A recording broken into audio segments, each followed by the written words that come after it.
गरुड़ पुराण के इन सजाओं पर यकीन कर लिया जाए तो जरूर ही दुनिया से पाप मिट जाएंगे। इन्हें जानकर किसके मन में खौफ नहीं हो जाएगा। गरुड़ पुराण का नाम आप सबने जरूर सुना होगा। ये विष्णु पुराण का एक हिस्सा है। इसमें भगवान विष्णु और पक्षियों के देवता गरुड़ के बीच हुए संवाद का जिक्र किया गया है। इस ग्रंथ में मृत्यु के बाद होने वाली गतिविधियों का ब्यौरा दिया गया है, जैसे मरने के बाद क्या क्या होता है और कर्मों के कैसे फल और कैसी सजा मिलती है। स्वर्ग और नर्क का सिद्धांत भी इसी ग्रंथ में दिया गया है। इस ग्रंथ का एक भाग पूर्ण रूप से कर्मों के लिए दी जाने वाली सजाओं पर आधारित है। आइए आपको बताते हैं इसमें दी गई सबसे भयावह सजाओं के बारे में। तमिश्रम नरक विभिन्न प्रकार के नरक में एक है। इस नरक में मरने के बाद ऐसी आत्माओं को भेजा जाता है जिन्होंने अपने जीवन में छल या धोखे से किसी की संपत्ति हड़पी हो। ऐसे कर्म वाले लोगों की आत्मा को स्वयं यमराज बंदी बनाकर तमिश्रम नरक में ले जाते हैं और यहाँ जीवात्मा को मार मार कर बेहोश कर दिया जाता है। इतना ही नहीं, होश में आने के बाद उसे दोबारा पीटा जाता है। यह सिलसिला तब तक चलता है जब तक सजा का समय पूरा न हो जाए। अंधात्मश्रम नरक, इस नरक में ऐसी पापी आत्माएं जाती हैं जो वैवाहिक रिश्ते की मर्यादा का उल्लंघन करते हैं और अपने जीवन साथी को धोखा देकर दूसरे से संबंध बनाते हैं। ऐसे लोगों की आत्मा को अंधात्मश्रम नरक में तरह तरह की यातनाएं दी जाती। रौरवम नरक, जो लोग अपना जीवन दूसरों के संसाधनों पर ऐश करने में गुजार देते हैं, स्वार्थी और लालच होते हैं, जलन और ईर्ष्या भाव रखते हैं आदि। ऐसी आत्मा को रौरवम नरक में भेजकर सांपों से कटवाया जाता है। कुंभिपाकम नरक, ये सजा उन पापियों के लिए है जो अपनी स्वार्थ के लिए जीवों को मारते हैं। ऐसे पापियों को बड़े बर्तन में गरम तेल डालकर तला जाता है। कलासूत्रम नरक, इस नरक में ऐसे लोगों की आत्मा को भेजा जाता है जो दूसरों का अपमान करते हैं, बड़े बुजुर्गों का आदर सम्मान नहीं करते।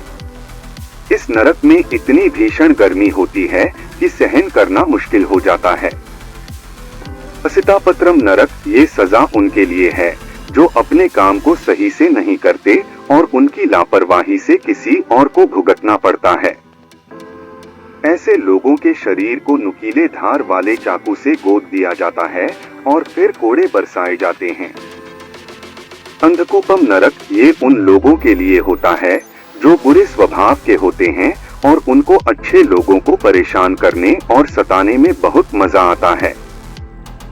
इसमें पापियों को ऐसे कुएं में डाल दिया जाता है जिसमें कई खतरनाक जानवर और सांप होते हैं। तप्तमूर्ति नरक, जो लोग सोने या अन्य किसी धातु को चुराते हैं, उन्हें नरक की गर्म आग में जिंदा जला दिया जाता है। कृमि भोजन नरक, ऐसे लोग जो दूसरों को बस स्वार्थ के लिए इस्तेमाल करते हैं, उन्हें ये खौफनाक सजा दी जाती है। ऐसे लोगों को नर्क में कीड़े और सरीसृप जिंदा ही खा जाते हैं। सलमाली नरक, ऐसे लोग जो अपने पति या पत्नी के अलावा किसी और के साथ शारीरिक संबंध बनाते हैं, नर्क में उनके अंगों में जलता हुआ गर्म लोहा डाल दिया जाता है और यमदूत बुरी तरह पीटते हैं। वैतरणी नरक, ऐसे शासक जिन्होंने अपने पद का गलत उपयोग किया है, उन्हें इस नदी से होकर गुजरना पड़ता है। ऐसा माना जाता है कि ये सबसे खतरनाक सजा है। इस वैतरणी नदी में मानव शरीर, उनकी खोपड़ियां, कंकाल और खून और कई गंदी चीजें पड़ी रहती हैं। इसमें लोगों को ये सारी चीजें खानी भी पड़ती हैं। पुरोदुकम नरक, ऐसे मर्द जिन्होंने महिलाओं के साथ संभोग किया हो और उन्हें धोखा देकर छोड़ दिया हो, उन्हें नर्क में जानवर समझा जाता है और मलमूत्र भरे इस कुएं में डाल दिया जाता है। अविची नरक, ये नर्क उनके लिए है जिन्होंने झूठी कसम खाई हो या झूठी गवाही दी हो। उन लोगों के शरीर में आग लगाकर ऊंचाई से फेंक दिया जाता है। वो लोग सतह पर पहुंचने से पहले ही राख हो जाते हैं। राक्षसों भोजन नरक, ऐसे लोग जिन्होंने जानवरों की बलि दी हो और उसके बाद उनका मांस खाया हो, उन्हें इस नरक में लाया जाता है। जितने जीवों को पापियों ने मारा होता है वो सारे यहाँ उपस्थित होते हैं और उनको चीर कर खा जाते हैं। गंधसुकम नरक, जो लोग जीवों के मांस का और उनके शरीर का व्यापार करते हैं, उन्हें यहाँ लाया जाता है और कुछ राक्षसी जीव उन्हें जिंदा खा जाते हैं। गरुड़ पुराण के इन सजाओं पर यकीन कर लिया जाए तो जरूर ही दुनिया से पाप मिट जाएंगे। इन्हें जानकर किसके मन में खौफ नहीं हो जाएगा।